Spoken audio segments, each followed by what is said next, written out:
when somebody is blaming the other person so much, it almost seems like they're never taking responsibility themselves.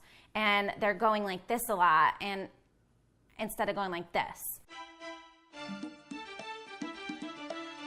Hello, hello, hello. I'm Sam. I am Brandon. And this is the Middleton Methods podcast, where you get to be a fly on our wall to gain insight, get practical tips, and laugh at our expense. Welcome back, everybody.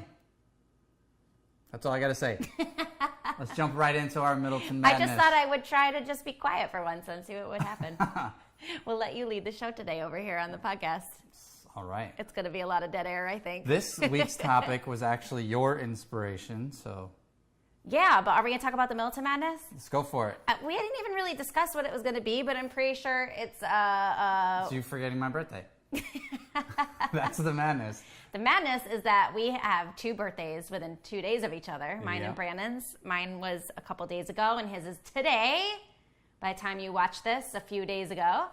And happy birthday. I'm the ass that woke up and just got lost in the whirlwind of the day. And we were like on a hot topic this morning, talking in the kitchen, and we're both like, it was like an intense conversation, not an argument, like we're talking about something together. And then I'm like sitting here getting ready for the podcast and thinking about this awesome new birthday cup that I got from one of my best friends. It says, "You are the Thelma to my Louise." And she sent me this. She's going to kill me. She sent me this awesome little note in there and sent me this little surprise gift. Totally wasn't expecting it. And I was like, I'm still thinking about me, selfish me. And then I'm like, holy, you know what? It's your birthday. And I totally felt so bad for like a millisecond, but you know. It's Tuesday. It's just another Tuesday. I'm just grateful for another year. Oh, goodness gracious. So, happy birthday, my sweets. Well, thank you. And happy birthday to you, too. Thank you. It was a great weekend. We went and saw Luke Bryan for our birthdays. And Sam Hunt and John Party. And it was a great concert. It was so much fun. We had awesome seats. And some cool last-minute friends decided to join us because we accidentally... friends decided to join us last minute. Yeah, they're not last-minute friends. That's weird. Hey, are you doing anything today? I just met you, but... Yeah, Sam accidentally bought 4 tickets and didn't realize it until about an hour before the concert. Literally was like doing my hair like, oh, let me go put the tickets on my phone. We sprung it all together. Oh my God, we have 4 tickets. What are we going to do? Oh, we don't think they'll get the babysitter. And then like we're sitting in our seats at the concert and we're like... And I was like, why don't they just drop the kids off at the couch? We have a babysitter.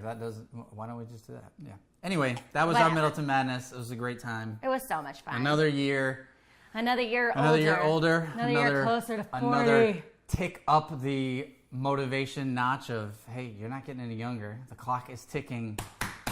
We got stuff to do. I gotta say, like, I'm freaked out. I'm getting closer to 40. And that is like, when I hit 35, it was a little depressing. So now I'm 36. Jay-Z said 40 is the new 30, so you're good. Mm-hmm. Well, we'll see about that. The prophet Jay-Z said that. It must be true. Yeah. All right, so introduce the topic this week. What are we talking about this week? We're going to talk about the blame game. How did this come up? This came up because, well, for a few different reasons. There's some things going on with some friends in our lives, and also this great passage that I read, which I think is more the solution to the problem than the problem. But how do we really get into this subject? I mean, let me read this to you guys. Well, first, let's state the problem. What is the blame game? When does that come up? When have I blamed you for things, or you have blamed me for things? Let's give a real life example. Can you think of one recently? Oh my gosh! Or a major one in the past that is still. Oh, so this was like a funny one I was talking about the other day, right? We were just sharing this morning. So for a while, like raising kids can get kind of crazy. And at times, right? And at times it's like crazy beautiful, and at times it's just crazy. And sometimes I can be guilty, which I'm sure a lot of people can, of just kind of getting in like a parental funk. Like, you know, being a parent can be really stressful sometimes. It can be, especially, I would say for the mom takes more responsibilities usually on with the children than the father does. in our household, that's the case because Brandon is more of the provider. Even though we work together, Brandon is more of the implementer on the business. I am more the implementer in the home. So even though he's a great dad and an awesome husband, and he really steps in as much as he can to help out, it's just not as much as I would love it to. I gave up a lot of like what we would call freedom when we had children because these little people really depend on us a lot, right? Mm-hmm. So on the days where I'm a little bit more in a funk than Brandon can really step up to the plate and just be like all-star dad, and he's so loving to the kids. And if this goes on for 1 or 2 or 3 days, I can start to notice like my kids will want to like cuddle with him more, or they'll run up to him more and give him hugs, or say they want to go to the store with him instead of like doing something with me. And this is a really good example of where I can kind of start to look at you and go, the kids like you more. This is not fair. Like, what's going on? And it could really easily turn into a blame game where we can start to resent each other for the like something so silly over like the kid wanting to go to Walmart with Brandon over staying home with me, right? And like reading a book or drawing. You got nothing more dramatic than that of when you've blamed me for something or I blamed you for something? Well, I mean, it's the most pertinent thing on my mind because I am really... It doesn't happen much. I think that's why these days And it has not happened since I took that long business trip because believe me, my kids have been all over me because I was gone for so long. There has been no lack of attention from my children lately. But when I notice that, I have to, instead of going like this to Brandon, I need to point that finger back at myself because I realize I'm actually the one that's in the funk. I'm the one that's not bringing my A game to the table as a parent. And in turn, of course, they're going to go to the nice guy, the nice parent, versus the one that's kind of grumpy, right? So it's a really small example. If you want to think of one in the marriage, here's one for me.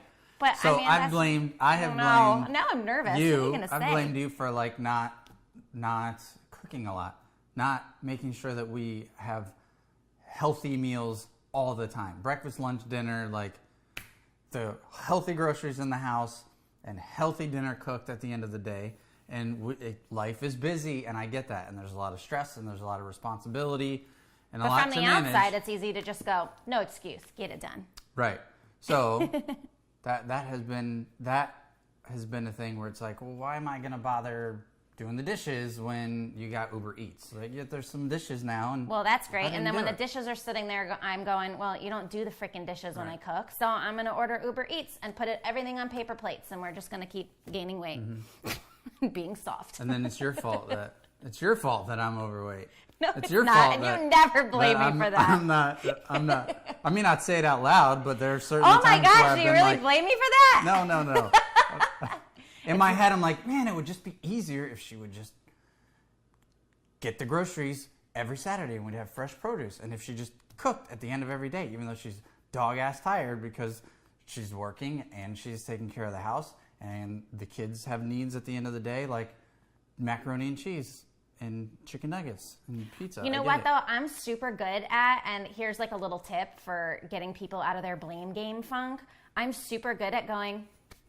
Okay. Like Brandon just started ordering the groceries one day, and in the past... Don't get into the solution. Hang on. In the past, it's just like a little... It's actually not like the nicest thing to do, but like I just go, cool. You made the bed, now lay in it, right? So one time, and I don't sweat it. I go, all right, I'm going to enjoy my free time. I'm not the one ordering the groceries on a Saturday. You are. I'm not the one cooking all that stuff on a Sunday. You are. And in the past, it used to be my mentality to go, no, you can't do that. Let me step in. But we've like hired nannies and hired people to help in the business now. And I know how nice it feels to get the help versus having to feel like I need to be superwoman and put all that responsibility on myself all the time. And so I did feel like you were starting to do that a little bit. And I just let it roll. And I said, all right, go ahead. Do the groceries. Do the cooking, do all the meal prep, watch how much food. Like one of the things you definitely are guilty of is getting really upset with me when something goes to waste. Like me, if we don't have a chance to cook some meat or something, or vegetables start to go bad. And he's so guilty of it now that... Not so guilty. I definitely... So guilty. I just threw like 4 things away knowing that the trash was coming today. I threw away a hamburger. I cooked the chicken. That you bought. No, you bought that for burgers one day. And that was your cooking day. OM. See how this can quickly go sour? There were tomatoes that were shriveling up in the fridge. And but I got the ones that I used. Don't like cold tomatoes, which is the opposite of most people who don't like hot tomatoes. But I don't like cold tomatoes. I did not buy the tomatoes. That's all you. I definitely order less and throw away, waste less. Just saying. Sure he does. I'll buy the 2 pounds of kale from Costco and throw away a half a pound because I know it was 4 times cheaper than buying. Oh, I gave you that secret though, right? Like I'm like, dude, just buy everything. But anyway, from Costco. Here's the problem with the blame game: is Everything it starts from as something Costco. little like groceries or eating healthy or parenting or something financial at home or in business. Oh, intimacy. That's a huge and then one. It creates a disconnect. It creates Tension. animosity, right? It creates the you shoulds. Well, if you just never. did this and you never do that and you always do this. Gosh, even just like making pretend on here, like I'm getting like, I'm getting so angry. Look at this. How does that create any solution? What good comes of, even if you don't share it? Because I know both men and women are guilty of, in their mind, being like, man, if she just, well, she never does that. Well, she would just do this. And they keep it to themselves, but in their mind, they're thinking it. And when you have that in your mind, you may think that you're not doing any harm, but it does, it exudes from your attitude. It does. The way that you, and then it's like something, a pan doesn't get put away right, or something gets picked up late or something. One thing and then it's like, well, it wasn't the pan. It was because in your head you're being like, well, she never does this, or he never does that, or right?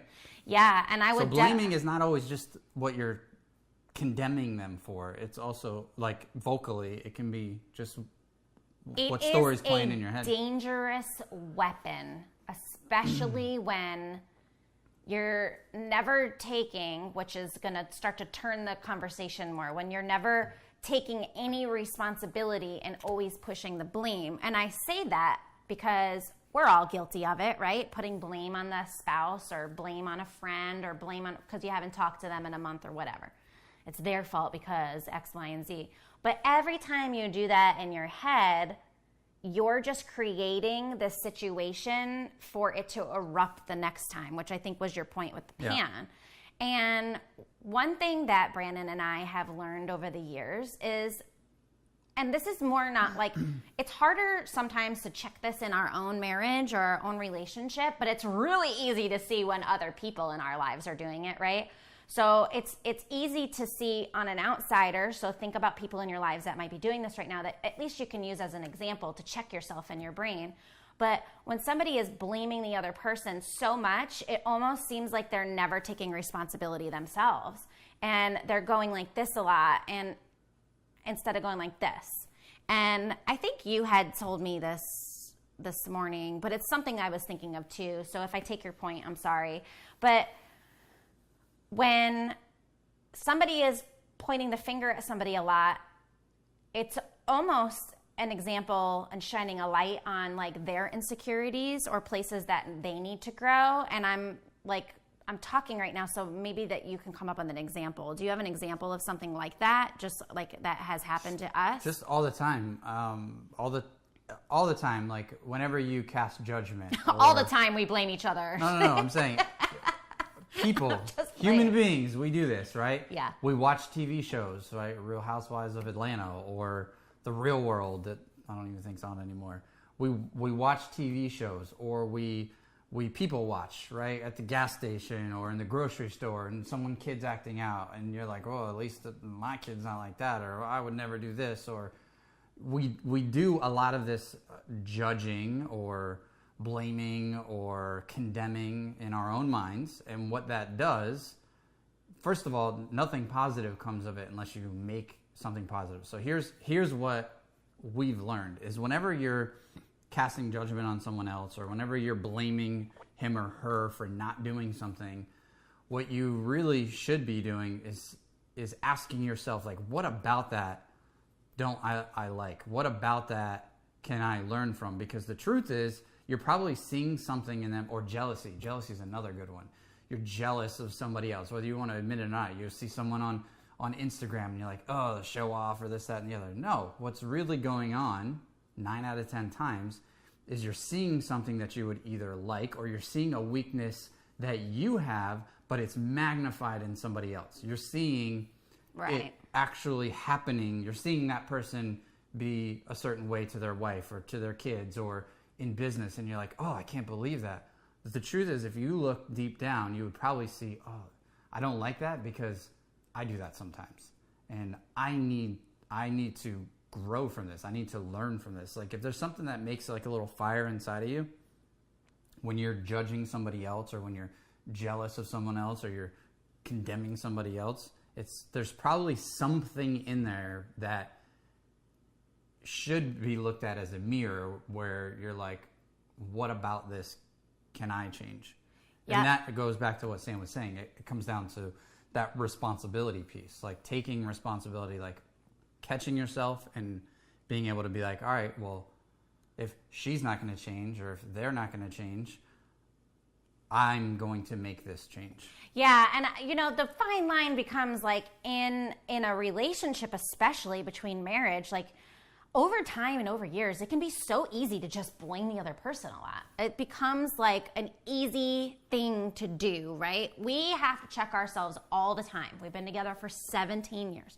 It's a lot. There's a lot of opportunity to just say, well, you never did this, or you always do this, or you should do this, or you do blah, blah, blah, blah, right? It's so easy to do. We have 17 years of ammo on each other, but we also have 17 years of really good things that have worked for us. So when I'm in funks or periods of time where like I want to blame Brandon for things, I do have to check myself. I do have to think, well, what can I do to be better? And that's one of those examples of when I brought up the parenting, which is not a current issue in our households. I'm working really hard to be super loving to the kids. I notice some days Brandon's out of it, some days I'm out of it. I just do my best when I see that you're out of it to just step in, because those kids need love regardless. They don't want two funky parents, right? And I know you do the same thing, vice versa. We're really, really, really in tune with each other on that, because there was a point in time where we weren't, and we were both kind of funky and like, oh my gosh, this parenting thing is so crazy. And we could see how that was affecting the children. But it also affects us when we're doing that. In turn, the kids are crazy. So when I see the kids maybe siding with them more, like, I love games, and Brandon always nicknamed me the game Nazi, which I'm not anymore, but maybe there's an argument to me being like that with this statement I'm about to make. But when I see him getting along with the kids really well, and I mean, there's a piece of me that loves that. Cleaning up more, or cooking more. There's a piece of me that loves that, and I'm grateful for that. And I may let it slide for a few days because it's nice to take the little break or whatever. What? Nothing. What'd you say? I just said pay attention. Oh, I was going to say, don't make me rewatch this thing. Yeah.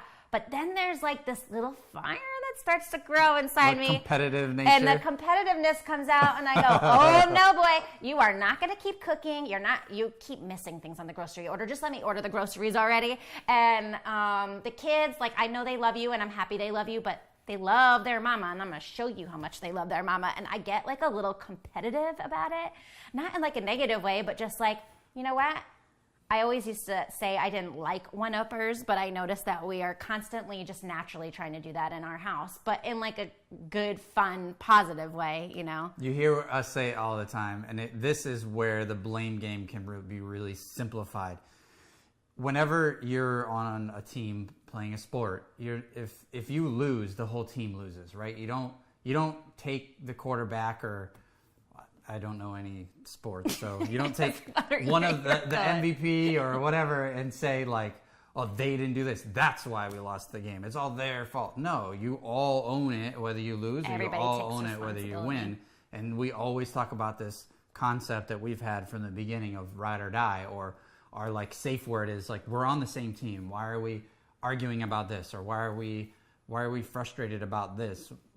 If we're trying to prove the other person right or wrong, or we're trying to post blame and make someone take a fall, all we're doing is hurting the team. You know what I mean? Like, me hurting you to justify me constantly complaining about dinners. That's what we're talking about, right? Just easy example. If I constantly complain to you about not having consistent meal prep when I want to be more healthy, which you did awesome when there were no kids around, right? You had 6 to 8 meals a day, and ready I actually for had me, muscles when I did that. delivered to the computer like while I was working. Just awesome. I know you're capable of doing it.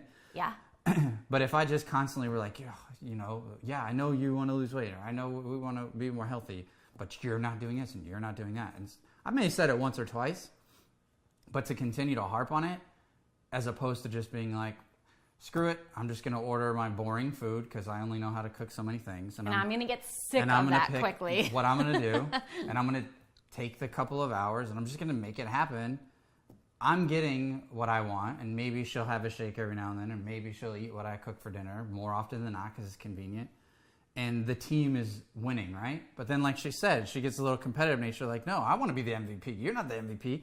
The team's still winning. Doesn't matter who the MVP is for that season, right? So then she winds up being like, all right, well, I want to do this. Get out of the way. Get out of the kitchen. Get off the groceries. And then she might hit a time where she's a little tired of it. So we're talking about groceries and dinner, but that can be parenting. That can be that's a cleaning real up day, around the everyday house. thing. That can be something in business, right? It could be like, I'm doing a lot of content creation or a lot of creative stuff, and you're like, oh, if I was just around more often, or if I had put more focus on that, I would do it differently, and you're doing too much of it. All right, I want to step in and help you, and that's a real thing that happens with us. All the time. Yep. Same team, guys. Same team. Well, right. And so when we sit down, we're always looking at what is the result that we want to get out of it. This is why we never get too far down the rabbit hole, right? Before we come back up to the surface and figure out a solution. Because those things and obstacles are always coming up, and it could be really quick to just be like, oh, this, that, or the other. But at the end of the day, we will sit down, and I crap you not. We do not get along when we do not sit down and have consistent meetings. We do not get along when there's too much going on pulling us in other directions. We do not get along when we go talk to our friends more than we talk to each other. We do not get along when we focus only on the children and we don't focus on our marriage. We don't get along in any of those situations. Why? Because we're not the focus of each other, right? So when we want to be on track, this works for us foolproof every single time. We sit down, we talk, we discuss what's going on. We put you call it goals or whatever. It's just plans.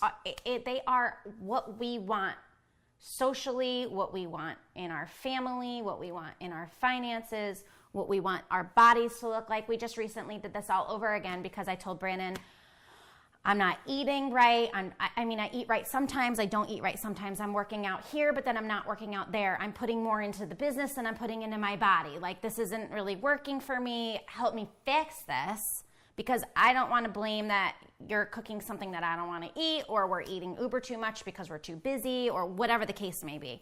I refuse to believe that life is too crazy. I refuse, because there's plenty of people out there that manage to do things on one thing or the other, and it's just, for me, it's picking what's most priority. My health right now is that one that's creeping up to that top. I've kind of reached my threshold for gaining weight, and I'm kind of sick of it. Not kind of sick of it. I'm really effing sick of it. So now I need to go in the opposite direction and really be full force. Well, in order to do that, I need my guy on my side. I have an easier time eating right when he's eating right. I have an easier time not socializing as much and finding it easy to just like go out with friends. And, obviously, like, we're social drinkers, but if we're socializing all the time, then we're drinking all the time. So cutting back on that social stuff, knowing that like our real friends are going to be there. Like, I'm not scared of losing friendships or whatever, right? So, but when I'm not drinking and he's not drinking, we're also more clear-headed and we get more done. And so we need to cut back on that social stuff. And naturally, I'm going to lose more weight. So that stuff, right?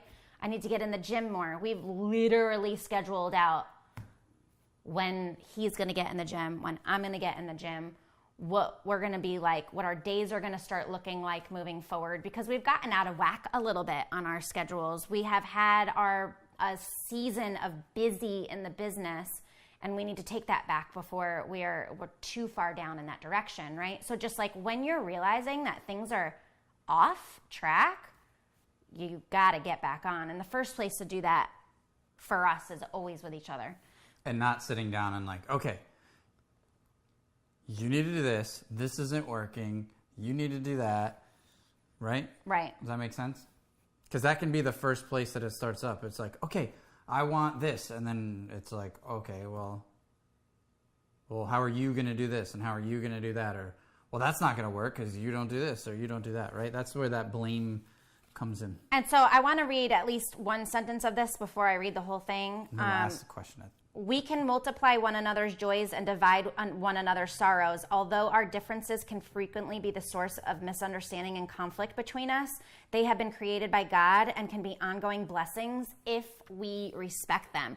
And I just wanted to read that one part when you were talking about that, because Kahim and I have so many different goals that are the opposite, but we have so many things that we're on the same page with together as well. So when we sit down, there's it's like, what do you want? What do you want? And there's a lot of commonality in there, but there are some things like his health goal is always completely different than mine. He's a man. He wants to be muscular. He wants to push weight, and he doesn't want to run a lot. And I'm like, dude, I just want to run my butt off, even though I can't stand running right now. I know I'm going to love it when I start to see the weight drop, and I just want to lose weight. I know what I look like at a certain weight, and I know exactly what I need to do to get there, and I need to eat cleaner, and I know what that vision looks like, and it's different than his. But we do have a same commonality that we both want to be more fit, and we can do that together, right? So there can be the same overall vision of we need to make fitness a priority in our life again, but we can still have our own personal goals. And it's important to know what your goals are and what my goals are so that we can support each other, right? Yep. You said, when you read that, what I heard something different. Even though all that's true. Of course. But I heard she can be the source of my crazy and my problems. Yeah. But she's also the source of the solutions. Meaning, not even just solutions between us. I could have a problem with a relationship or a business deal or, something personally or as a father.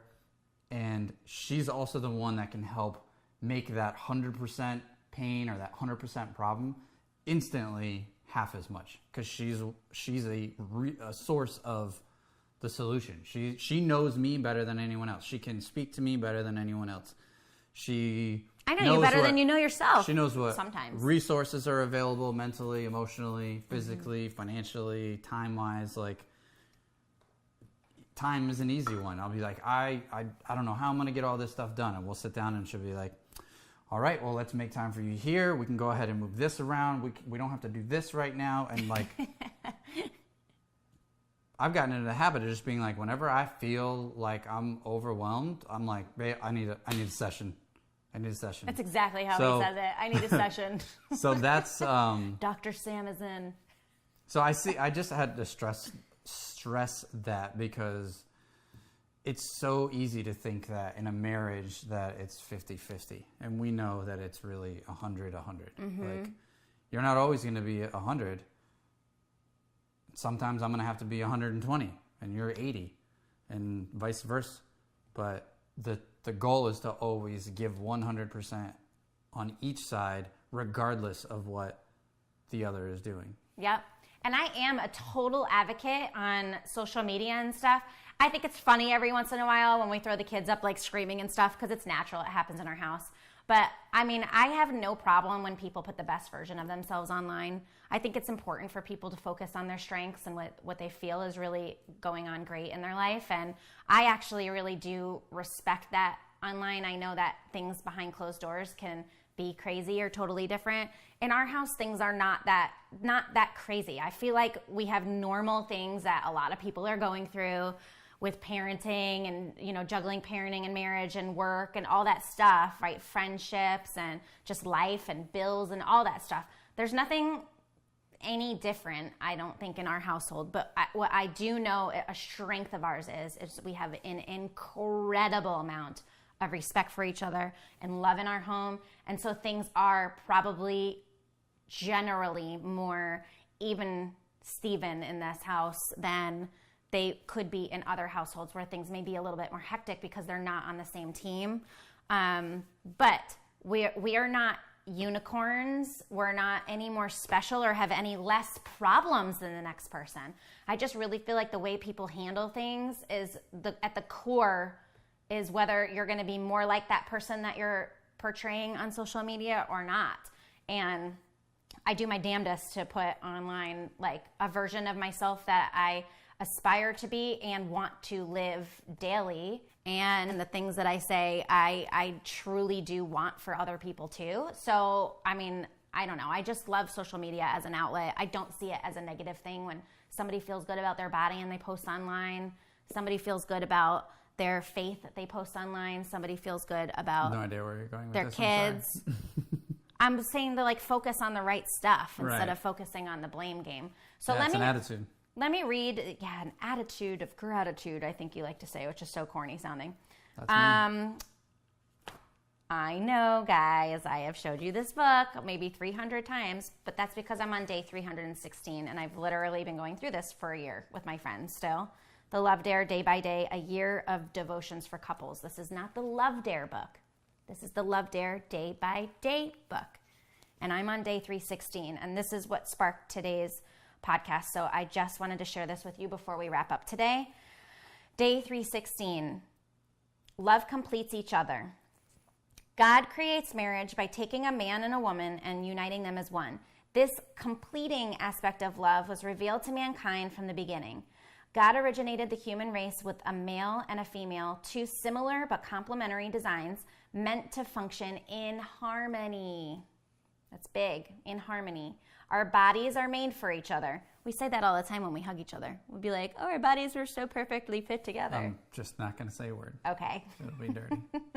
Our natures and temperaments provide balance for each other, enabling us to more effectively complete the tasks at hand. So true. We couldn't be more opposite and alike in the same sense. Our oneness can produce... We are opposite. Our goals, our values are alike. Got it. Right. Our oneness can produce children, and our teamwork can best raise them to health and maturity. Where our kids are realizing that now, like more and more, like they know that mommy and daddy get along really well, but now like they straight up, I mean, Max is still trying a little bit, but Peyton is not even trying to get one over on us anymore. Where one is weak, the other is strong. Like we said, when one's having a bad day, right? The other one steps in. When one needs building up, the other is equipped to enhance them, to encourage them. We can multiply one another's joys and divide one another's sorrows. Although our differences can frequently be the source of misunderstanding and conflict between us, they have been created by God and can be ongoing blessings if we respect them. Push-ups. Yeah. So, I mean, I encourage you to re-listen to that last part over and over. It's funny to probably listen to us go back and forth and go, oh yeah, I hear that, or oh yeah, we do that in our relationship too. But the main things are like really proactively being proactive and respecting each other. And, you know, if you do a lot of this, start doing more of this. I had to do that. You know, we're constantly doing that to ourselves, right? Like, anytime I'm doing that too much about a friendship, even, I'll check myself. Like, I just checked in with a friend recently. Haven't heard from her in a while. I've reached out to her a couple of times. I found out why she's been a little bit quiet, and it's refreshing to know it wasn't me, you know, which I didn't think it was me, but it's always good validation to know. You might have a little bit thought it was you. No, I didn't think it was me at all. Okay. I didn't think it was me. I thought it was her boyfriend. Oh. Her boyfriend taking all her time. But it's not. It's actually, you know, something going on in her business that she's been trying to fix, and it's been keeping her extra busy. But anyway, that's just like a small thing, right? I could easily just sit around and be like, my friends don't do this or my friends don't do that. It doesn't serve me to be that way. So I just reach out to my friends because I love them to pieces anyway, and I want to have a good relationship. But it took me years to get to this place. I mean, I was an angry freaking individual for a really, really, really long time. Mommy issues, daddy issues, like whatever you want to name it or put blame to it, right? I'm not going to blame my parents for the person I've become.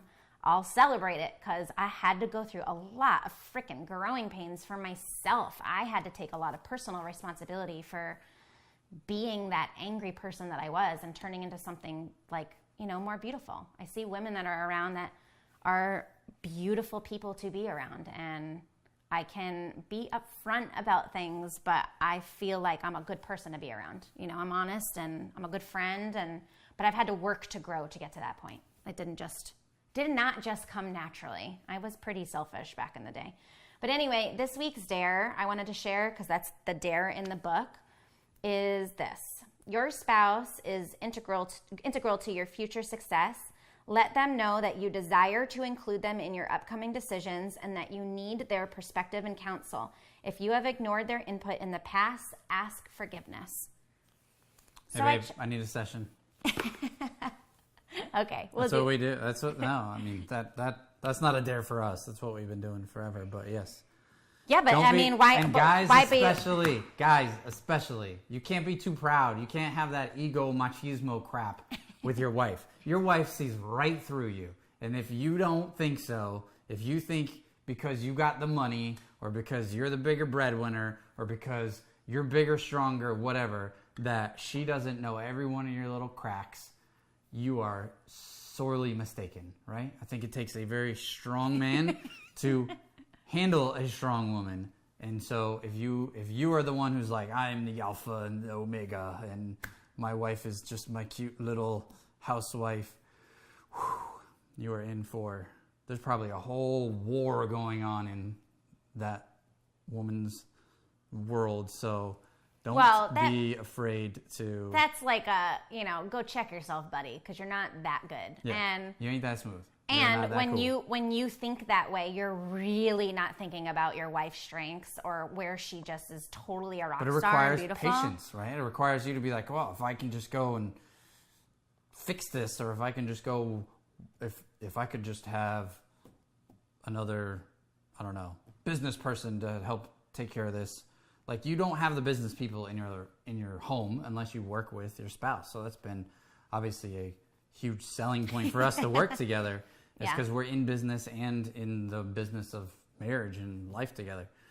But I'll admit, sitting down with your wife, especially early on, to be like, hey, I need help planning out this marriage thing, or this date night thing, or the business finances are great, but I got to figure out some stuff on the personal finance, because you want to do this and we want to do that and we want to save for this. And like, it can be a slower, and if not slower, a very different type of a meeting than you have in the office, right? With your executives or your employees. That's a very different, the communication style there does not always translate into the communication style you have to have at home with her. But my point is, don't be afraid to be patient and figure that out with her, because she probably brings a lot more to the table than you realize. So we're mapping out some things that work for us. We're going to be sharing that stuff with you guys soon.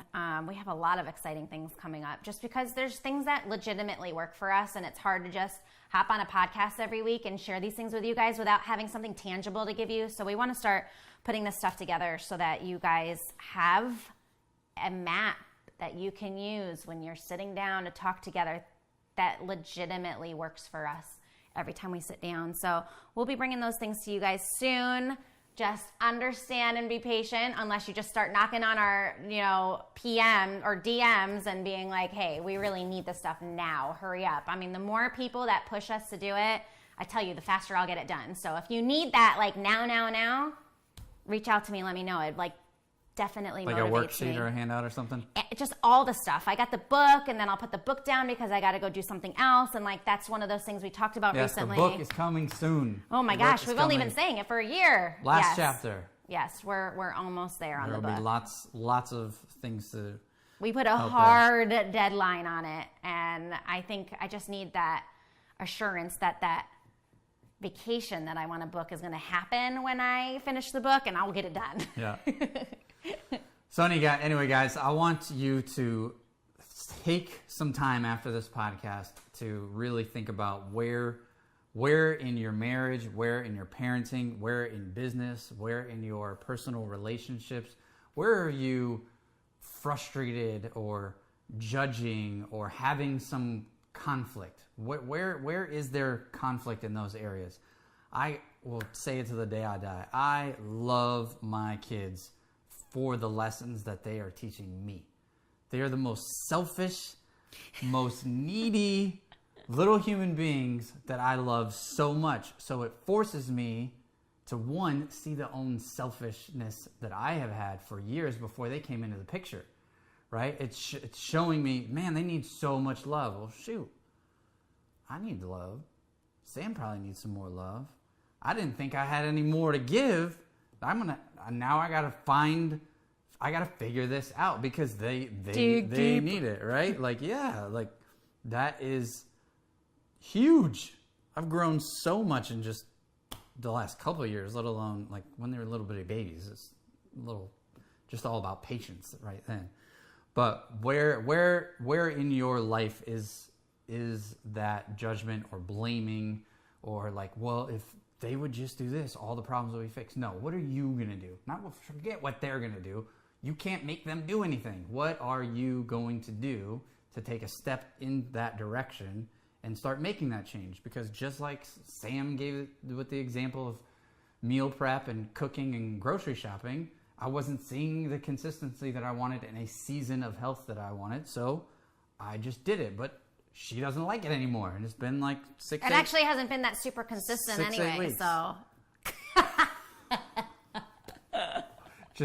just dagger. I'm telling you, you were gone. You were gone for 9 days, and I kept it up. So you've only seen me miss two of like the 6, 7 weeks maybe. you've been doing amazing. Yeah, more consistent than it's been. So Amazing. There's And that. when I'm home, he asks me to cook all the stuff in the fridge. I bought it. Can you cook it, please? Yep. That's what he's been doing now. That's why I'm taking it over again, realistically, because I'm like, well, if I'm going to just be cooking anyway, I'm going to cook what I want to cook, which is going to taste a little bit more awesome than a plate of chicken and green beans over and over and over again. All right, guys, that's all we got for you this week. Please take action on the things that you have heard and give us a review on iTunes. Share this with somebody that you think can use it, right? If you're blaming or if you know other people are blaming, share this, tag them in the post, or just hit that little share icon on your iPhone and help You us better get the word check out yourself. before you wreck yourself. That's what I was thinking. Cool. All right, guys. See you Bye. next week. Have a Bye. good week.